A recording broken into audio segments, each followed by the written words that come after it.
Malam Mekah sedang sunyi. Bintang-bintang bertaburan di langit Hijaz, sementara di bawahnya berdiri seorang lelaki tua dengan wajah tegas dan mata yang basah. Tangannya gemetar memegang tali kekang seekor unta, sementara di hadapannya berdiri rumah suci, Ka'bah yang agung, tempat para leluhur bersujud dan berdoa. Dialah Abdul Muthalib bin Hashim, pemuka Quraisy, penjaga sumur Zamzam, dan penerus kehormatan keluarga Bani Hashim. Namun malam itu bukan urusan politik atau kemuliaan suku yang memenuhi hatinya. Yang bergemuruh di dadanya adalah nazar, janji suci yang pernah ia ucapkan kepada Allah bertahun-tahun silam. Ya Allah, jika Engkau memberiku 10 anak laki-laki, maka salah satu di antara mereka akan aku sembelih di hadapan rumah-Mu sebagai bentuk syukur dan pengabdian. Nazar itu muncul tanpa sebab. Bertahun-tahun sebelumnya, Abdul Muthalib hidup dalam keadaan sepi.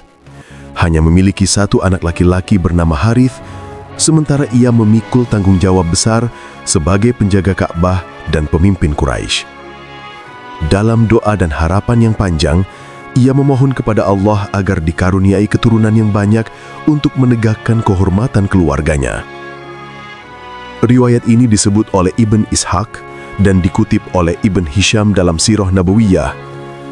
Ketika Abdul Muthalib merasa lemah karena hanya memiliki seorang anak laki-laki, ia berdoa kepada Allah agar diberi 10 anak laki-laki dan bernazar bahwa jika Allah mengabulkannya, ia akan mengorbankan salah satu dari mereka di hadapan Ka'bah. Doa itu terkabul. Tahun demi tahun berlalu dan rumah Abdul Muthalib akhirnya dipenuhi tawa. 10 putra gagah berdiri di sisinya, di antaranya Harith, Zubair, Hamzah, Abbas, Abu Thalib, dan yang paling muda, Abdullah. Abdullah tumbuh dengan wajah tampan, tutur lembut, dan hati yang penuh hormat kepada ayahnya. Semakin hari, semakin tampak bahwa dialah putra yang paling dicintai oleh Abdul Muthalib. Ketika seluruh putranya telah dewasa dan mampu membela ayahnya, Abdul Muthalib menyadari bahwa saat itu telah tiba. Ia harus menepati janjinya. Sebagai lelaki yang memegang kehormatan dan janji, ia mengumpulkan anak-anaknya. Wahai anak-anakku, aku pernah bernazar kepada Allah. Jika aku memiliki 10 anak laki-laki, maka salah satu di antara mereka akan aku sembelih di hadapan rumah-Mu sebagai bentuk syukur dan pengabdian. Mereka semua terdiam. Tidak ada yang berani menolak, sebab bagi bangsa Arab saat itu, menepati nazar adalah kehormatan yang sakral. Namun takdir telah menulis nama yang akan mengguncangkan hati sang ayah. Dalam riwayat Ibn Ishaq disebutkan, Abdul Muthalib memerintahkan anak-anaknya menulis nama mereka di anak panah undian, lalu menyerahkannya kepada penjaga berhala Hubal yang berada di dalam Ka'bah. Dan nama yang keluar adalah nama Abdullah. Nama itu disebut, dan seketika wajah Abdul Muthalib pucat. Ia menunduk lama, sementara hatinya bergetar hebat. Abdullah, putra yang paling lembut, paling berakhlak, dan paling dicintainya, ternyata yang terpilih untuk menjadi persembahan. Namun, janji kepada Allah adalah sesuatu yang sakral. Dengan langkah berat, ia menggenggam tangan Abdullah dan berkata lirih, "Anakku, engkau adalah bagian dari nazar yang harus kutepati." Berita itu cepat menyebar ke seluruh penjuru Makkah. Masyarakat Quraisy gempar. Pemuka-pemuka suku datang berbondong-bondong ke rumah Abdul Muthalib, memohon agar ia menahan diri. "Wahai Abdul Muthalib," kata mereka, "engkau adalah pemimpin kami, penjaga sumur Zamzam, orang yang paling dihormati di antara Quraisy. Jangan jadikan perbuatan ini aib bagi kaummu. Bukankah Allah Maha Pengasih? Bukankah ada jalan lain?" Namun Abdul Muthalib menjawab dengan suara pelan tapi tegas, aku tidak akan melanggar janji yang telah aku ucapkan di hadapan Allah. Jika aku tidak menepatinya, aku khawatir murkanya akan menimpa diriku dan keturunanku." Tangis pecah. Abdullah berdiri tenang, wajahnya menunduk dalam kepasrahan.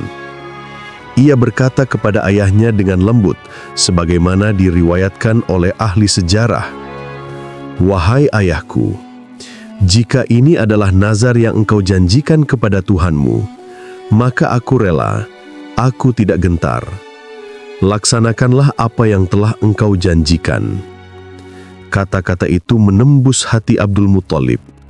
Ia memeluk anaknya, air matanya jatuh ke bahu Abdullah. Sebelum pedang itu diangkat, muncul seorang pemuka Quraisy bernama Al-Mughirah bin Abdullah Al-Makhzumi yang berkata, "Wahai Abdul Muthalib, jangan terburu-buru. Di Syam ada seorang peramal wanita yang dikenal bijak. Mintalah pendapatnya, barangkali ia menunjukkan jalan lain." Abdul Muthalib menerima saran itu. Ia berangkat menuju peramal tersebut bersama Abdullah dan beberapa kerabatnya. Setelah mendengar kisah nazar itu, sang peramal berkata, "Letakkan undian antara anakmu dan 10 ekor unta. Jika yang keluar nama anakmu, tambah lagi 10 ekor. Lakukan terus sampai unta yang keluar bukan anakmu, maka itulah tebusannya." Abdul Muthalib kembali ke Mekah dan menjalankan arahan itu di hadapan Ka'bah. Anak panah undian dipegang oleh penjaga Hubal dan proses dimulai. Putaran pertama, nama yang keluar Abdullah. Abdul Muthalib menambah 10 ekor. Putaran kedua, tetap Abdullah. Ia menambah lagi. Putaran ketiga, keempat, kelima, dan seterusnya hingga unta berjumlah 100 ekor. Baru pada undian terakhir, nama unta yang keluar. Seketika seluruh Quraisy bersorak lega. Abdul Muthalib sujud penuh syukur lalu menyembelih 100 ekor unta sebagai tebusan anaknya. Riwayat ini disebut oleh Ibn Ishaq dan Al-Baihaqi dan dijadikan dasar oleh para fuqaha bahwa 100 ekor unta menjadi ukuran diyat atau tebusan jiwa bagi orang Arab karena peristiwa Abdullah, ayah Rasulullah. Setelah prosesi itu, Abdul Muthalib berdiri di depan Ka'bah memandangi anaknya yang selamat. Ia berdoa, "Segala puji bagi Allah yang menebus Abdullah dari pengorbanan. Jika engkau berkehendak, jadikanlah keturunannya membawa cahaya bagi dunia." Doa itu bukan sekadar harapan seorang ayah, tapi seperti isyarat wahyu yang belum turun. Dalam riwayat disebutkan, pada wajah Abdullah memancar cahaya yang tidak biasa. Cahaya itu kelak berpindah kepada rahim istrinya, Aminah binti Wahab, dan menjadi permulaan kisah kelahiran manusia termulia, Muhammad Sallallahu Alaihi Wasallam. Mekah saat itu hidup dengan dua wajah. Di satu sisi, ia adalah pusat perdagangan Arab yang ramai. Di sisi lain, ia adalah pusat spiritualitas, tempat Ka'bah berdiri, warisan Nabi Ibrahim dan Ismail. Dan di antara lembah berbatu itu, tumbuh seorang pemuda yang akan mengubah sejarah, Abdullah bin Abdul Muthalib. Abdullah lahir setelah peristiwa besar yang mengguncangkan hati keluarganya, penebusan 100 unta di depan Ka'bah. Peristiwa itu meninggalkan kesan mendalam di seluruh Mekah. Orang-orang Quraisy menyebutnya anak yang ditebus Allah dari kematian. Dan semenjak itu, setiap kali Abdullah melangkah di jalan-jalan Mekah, orang-orang menatapnya dengan penuh hormat dan kagum. Abdul Muthalib, ayah yang hampir mengorbankannya, mencintai Abdullah dengan kasih sayang yang dalam. Ia melihat dalam diri anaknya sesuatu yang tak dimiliki oleh saudara-saudaranya. Ketenangan, kewibawaan, dan cahaya di wajah yang sulit dijelaskan dengan kata-kata. Riwayat Ibn Ishaq menyebut, Abdullah adalah yang paling lembut dan paling tampan di antara putra-putra Abdul Muthalib dan yang paling disayangi oleh ayahnya. Para ulama menyebut bahwa Abdullah mewarisi keteguhan ayahnya dan akhlak luhur kakeknya, Hashim bin Abdi Manaf. Ia tumbuh dalam keluarga yang dikenal menjaga kehormatan, menolong yang lemah, dan memelihara hubungan dengan Allah meski hidup di tengah masyarakat jahiliyah. Dalam riwayat Dalail An-Nubuwah karya Al-Baihaqi disebutkan bahwa di wajah Abdullah terdapat nur atau cahaya yang berbeda dari kebanyakan manusia. Cahaya itu bukan sekadar metafora, melainkan isyarat ilahi yang dikenal oleh para ulama klasik sebagai Nur An-Nubuwah atau cahaya kenabian yang diturunkan dari generasi ke generasi sejak Nabi Adam hingga akhirnya kepada Rasulullah Shallallahu Alaihi Wasallam. Sebelum menikah, banyak wanita Quraisy yang berharap dapat menjadi istrinya. Riwayat Ibn Sa'ad menyebut bahwa beberapa di antaranya bahkan mendatangi Abdul Muthalib untuk meminang Abdullah bagi putri mereka. Namun, sang ayah menolak karena ia menunggu petunjuk yang lebih kuat. Di antara kisah yang diriwayatkan, datang seorang wanita dari Bani Asad, dikenal karena kecantikan dan keturunannya yang mulia. Ia menatap Abdullah dan berkata, "Wahai Abdullah, aku melihat cahaya di wajahmu. Jika engkau menikah denganku, cahaya itu akan berpindah kepadaku." Namun Abdullah menolak dengan lembut. Ia menjaga kehormatan diri dan tidak mengikuti hawa nafsu. Ketegasan dan kesuciannya membuat orang-orang Quraisy menyebutnya Al-Abd At-Tahir, hamba yang suci. Hari itu, Abdul Muthalib memutuskan untuk menikahkan putranya. Ia memanggil para pemuka keluarga dan berkata, "Telah tiba waktunya Abdullah menikah. Aku ingin memilihkan untuknya wanita terbaik di antara Quraisy." Pilihannya jatuh kepada Aminah, wanita dari Bani Zuhra, suku terhormat di Mekah. Ibnu Ishaq meriwayatkan bahwa Aminah dikenal sebagai wanita yang cerdas, berakhlak lembut, menjaga kesucian, dan berasal dari garis keturunan yang terhormat. Ia disebut sebagai wanita Quraisy dengan nasab paling mulia pada masanya setelah keluarga Bani Hashim. Abdul Muthalib pergi menemui Wahab bin Abd Manaf, ayah Aminah, dan meminang putrinya untuk Abdullah. Lamaran itu diterima dengan penuh kehormatan. Dua keluarga besar, Bani Hashim dan Bani Zuhrah, bersatu dalam ikatan yang akan mengubah sejarah manusia. Dalam Sirah Ibn Hisham, diceritakan bahwa pernikahan itu berlangsung sederhana, tapi penuh kehormatan. Sebagai tanda kebahagiaan, orang-orang Quraisy menyalakan api di puncak-puncak Bukit Mekah, menandai hari bahagia keluarga Bani Hashim. Malam itu, Mekah bercahaya, dan di rumah Aminah, cahaya yang lebih besar baru saja berpindah. Riwayat yang diriwayatkan oleh Al-Baihaqi dan Ibn Sa'ad menyebutkan bahwa setelah malam pernikahan itu, cahaya yang sebelumnya tampak di wajah Abdullah tidak lagi terlihat oleh banyak orang. Sebagian ulama klasik menafsirkannya bahwa cahaya itu telah berpindah ke rahim Aminah menjadi permulaan perjalanan cahaya kenabian Muhammad SAW. Namun para ahli hadis dan sejarah menegaskan bahwa kisah ini harus dipahami sebagai makna spiritual, bukan secara fisik. Artinya, Allah telah menyiapkan garis keturunan yang suci dan terjaga untuk membawa risalahnya. Sebagaimana disebut dalam Al-Quran, dan Allah memilih Adam, Nuh, keluarga Ibrahim, dan keluarga Imran di atas seluruh manusia, sebagai keturunan yang sebagian berasal dari sebagian yang lain. Quran Surah Ali Imran ayat 33-34. Cahaya itu bukan sekedar simbol kemuliaan, melainkan pertanda bahwa garis nasab Nabi SAW berasal dari orang-orang yang selalu menjaga tauhid dan kemurnian fitrah. Setelah menikah, Abdullah hidup dengan tenang bersama Aminah di Mekah.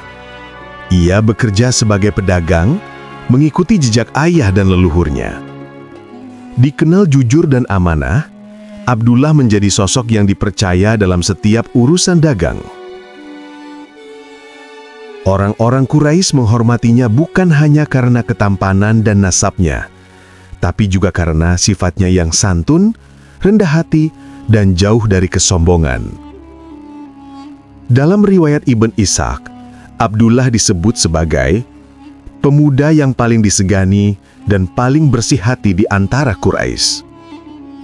Ia hidup di tengah masyarakat yang banyak menyembah berhala, tapi ia tidak pernah terlibat dalam penyembahan itu. Ia mengikuti jalan para leluhur yang masih menjaga ajaran tauhid yang tersisa dari Ibrahim dan Ismail.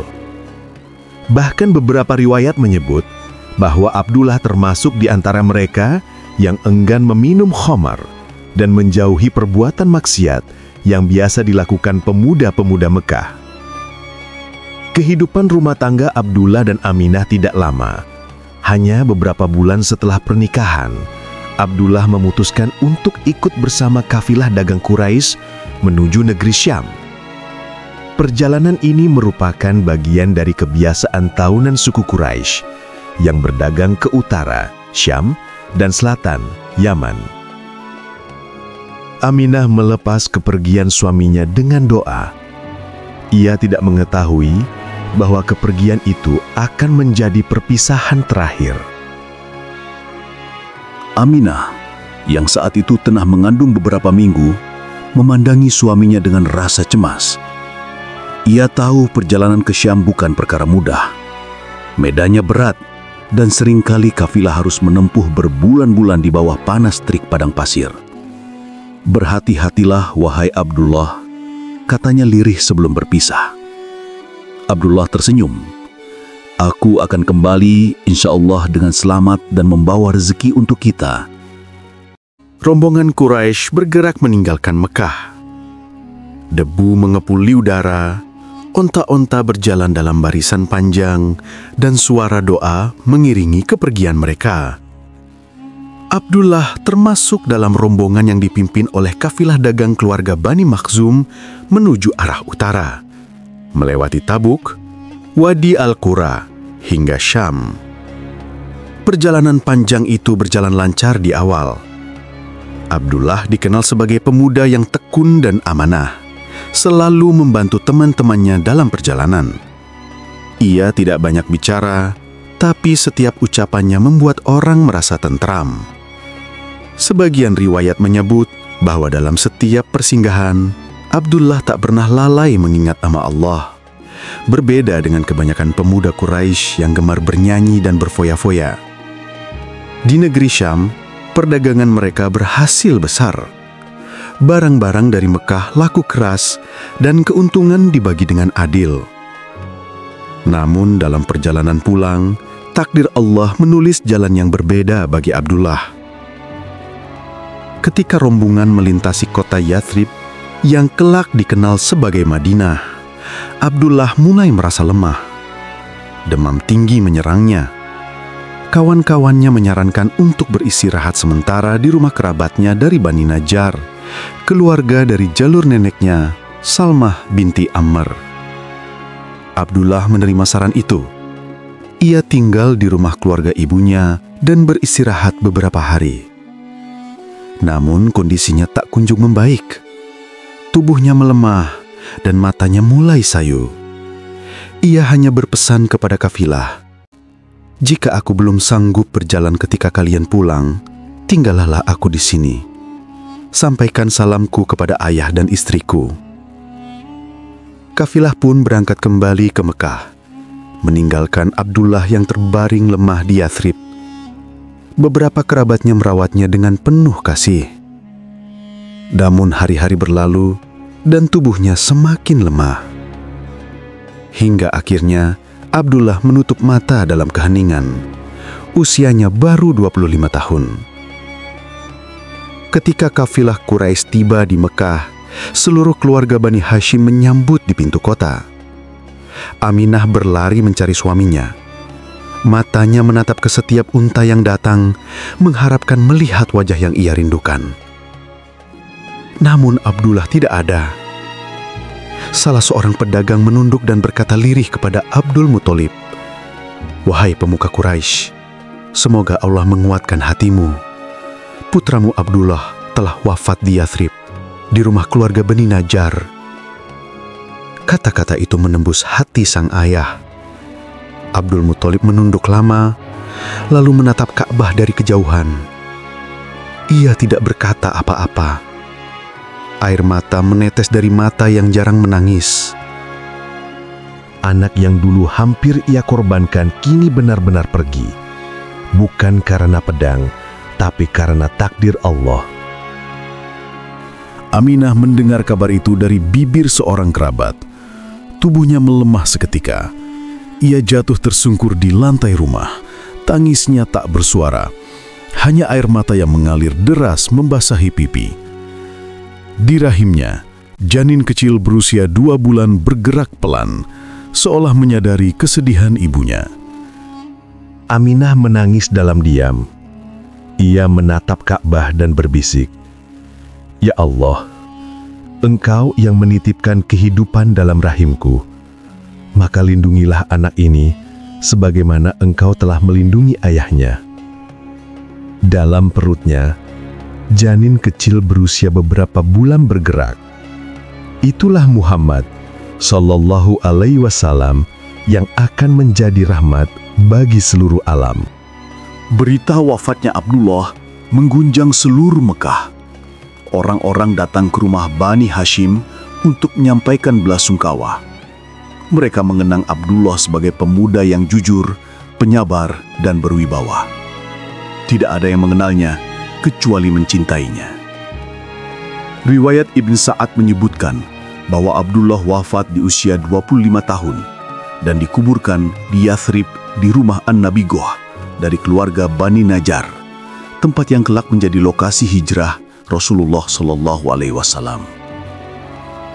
Abdul Muthalib meski hatinya hancur, menundukkan kepala di depan Ka'bah dan berkata, "Segala puji bagi Allah atas segala takdirnya.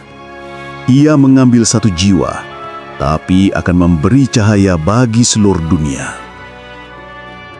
Abdullah meninggalkan warisan kecil untuk istrinya. Beberapa ekor unta, budak perempuan bernama Ummu Aiman, dan sejumlah harta yang sederhana. Namun warisan sejatinya bukan itu. Yang ia tinggalkan adalah darah suci yang akan melahirkan manusia paling mulia. Abdullah bin Abdul Muthalib adalah simbol ketaatan dan kesucian di zaman jahiliyah. Ia hidup singkat, namun Allah memuliakannya dengan menjadikannya ayah dari nabi terakhir, yang nasabnya dijaga dari segala kekotoran, sebagaimana disebut dalam hadis. Sesungguhnya Allah telah memilih Kinanah dari keturunan Ismail, memilih Quraisy dari Kinanah, memilih Bani Hashim dari Quraisy, dan memilihku dari Bani Hashim. Beberapa hari kemudian, Aminah menulis dalam ingatannya doa yang selalu ia panjatkan.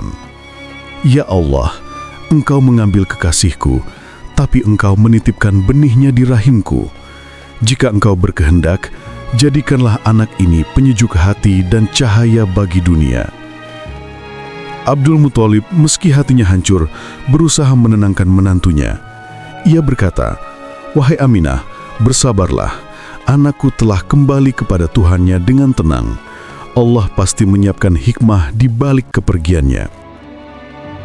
Ibn Sa'ad menulis, Abdullah dimakamkan di rumah An-Nabigoh di pinggir kota Yathrib. Ketika Rasulullah Shallallahu Alaihi Wasallam berhijrah ke Madinah, beliau melewati tempat itu dan berhenti sejenak menundukkan kepala dengan air mata. Tabaqat Al-Kubra, Jilid 1. Riwayat ini menjadi bukti kuat bahwa kisah wafatnya Abdullah di Yathrib adalah peristiwa sejarah yang nyata, bukan legenda. Dan tempat peristirahatan itu tetap dihormati oleh kaum muslimin di masa awal Islam. Sejak kepergian Abdullah, rumah Bani Hashim terasa hampa. Abdul Muthalib sering duduk di dekat sumur Zam-Zam pada malam hari, menatap bintang dan mengenang anaknya. Ia melihat pantulan wajah Abdullah pada cucunya yang belum lahir, seolah Allah menggantikan kehilangan itu dengan janji yang lebih besar. Aminah menjalani hari-harinya dengan tenang meski diliputi duka. Ia memelihara kandungannya dengan penuh kasih, yakin bahwa anak ini adalah amanah besar dari Allah. Setiap malam, ia bermimpi hal-hal yang menenangkan, seolah langit sedang berbicara kepadanya dalam rahasia yang hanya ia pahami. Dalam riwayat Ibn Ishaq, Aminah pernah berkata, "Ketika aku mengandung, aku tidak merasa seperti wanita lain yang mengandung. Aku tidak merasa berat, dan aku mendengar suara yang berkata dari arah langit, 'Engkau mengandung pemimpin umat ini.'" Mimpi itu meneguhkan hatinya. Meski telah kehilangan suami, ia tahu bahwa di rahimnya kini bersemayam amanah yang akan mengubah sejarah manusia. Ketika Muhammad SAW lahir, Abdul Muthalib segera menimbang bayi itu dengan air mata. Ia menatap wajah cucunya dan berkata, "Anak ini memiliki kemuliaan besar. Aku menamainya Muhammad, yang terpuji di langit dan di bumi." Nama itu belum pernah dikenal di kalangan Quraisy sebelumnya. Mereka bertanya, "Mengapa engkau tidak menamainya dengan nama leluhurmu, seperti Hashim atau Abdullah?" Abdul Muthalib menjawab, "Aku berharap anak ini akan dipuji oleh Allah di langit dan oleh manusia di bumi." Sejak saat itu, rumah Aminah tidak lagi hanya rumah duka, tetapi menjadi rumah harapan. Dari rahim wanita yang sabar dan dari darah lelaki yang suci, lahirlah Muhammad bin Abdullah rahmatan lil alamin, rahmat bagi seluruh alam. Para ulama sirah sepakat bahwa wafatnya Abdullah sebelum kelahiran Nabi SAW memiliki makna yang mendalam. Ia menunjukkan bahwa kemuliaan Rasulullah bukan karena kekayaan, keturunan, atau kedudukan dunia, melainkan karena pilihan langsung dari Allah. Nabi lahir sebagai yatim agar dunia tahu bahwa kekuatan seorang Rasul bukan dari manusia, tapi dari Robnya. Ibnu Katsir dalam Al-Bidayah wan Nihayah menulis, Allah menjadikan nabinya lahir dalam keadaan yatim agar tidak ada manusia yang merasa memiliki jasanya, dan agar seluruh nikmat yang diberikan kepada beliau tampak murni dari Allah semata. Kematian Abdullah bukan akhir, melainkan bagian dari skenario ilahi yang menyiapkan kedatangan risalah. Dari air mata Abdul Muthalib dan kesabaran Aminah, Allah sedang menulis awal sejarah yang akan mengubah dunia selamanya.